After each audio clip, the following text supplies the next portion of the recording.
সেবার অভিগম্যতা নিশ্চিত করা সবার দায়িত্ব। অঙ্গীকার করছি। সন্দ্বীপ উপজেলার কবি আব্দুল হাকিম পাবলিক অডিটোরিয়ামে অনুষ্ঠিত জুলাই পুনর্জাগরণ ও সমাজ গঠনে শপথ গ্রহণ আলোচনা সভা ও সাংস্কৃতিক অনুষ্ঠান। সকল নাগরিককে সামাজিক সুরক্ষার চাদরে শনিবার জুলাই 26 তারিখ উপজেলা প্রশাসন ও সমাজসেবা কার্যালয়ে যৌথ আয়োজনে আয়োজিত অনুষ্ঠানত সভাপতিত্ব করছে উপজেলা নির্বাহী কর্মকর্তা উপজেলা পরিষদের প্রশাসক মংচিং নোমারমা।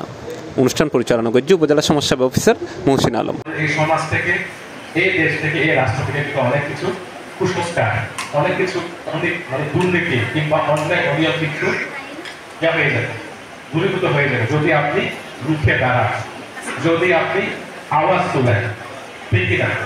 যদি আপনি দেখেও না দেখার ভান করেন, যদি আপনি বুঝেও না বোঝার ভান করেন, যদি আপনি প্রতিহত না করেন একতাবদ্ধ হয়ে, তাহলে কিন্তু কোনোদিন এই সমাজ, এই রাষ্ট্র, কোনোদিন এই যে সংস্কার থেকে আপনি কোনোদিন মুক্তি পাবেন না। শ্রীলঙ্কাতে আমরা যেটা দেখেছি যে সরকার পরিবর্তন হওয়ার পরে ওই পরিস্থিতিতে এছাড়াও এর বক্তব্য রাখি উপজেলা শিক্ষা অফিসার মাহমুদুল হক, উপস্থিত আছেন উপজেলা অফিসার্স ক্লাবের সাধারণ সম্পাদক আখতারুজ্জামান সুজন, উপজেলা শিক্ষা প্রকৌশলী অপূর্ব সরকার, উপজেলা নির্বাচন কর্মকর্তা দেবাশিস দাস, উপজেলা খাদ্য কর্মকর্তা মাইফুল ইসলাম, সন্দ্বীপ প্রেস ক্লাবের সহসভাপতি ইলিয়াস কামাল বাবু, জাতীয় সাংবাদিক সংস্থা সন্দ্বীপ শাখার সভাপতি ইলিয়াস সুমন শেয়ার বোধকিয়াই। C plus TV, Chattogram. শুধু একটি রাষ্ট্রীয় কর্তব্য নয়,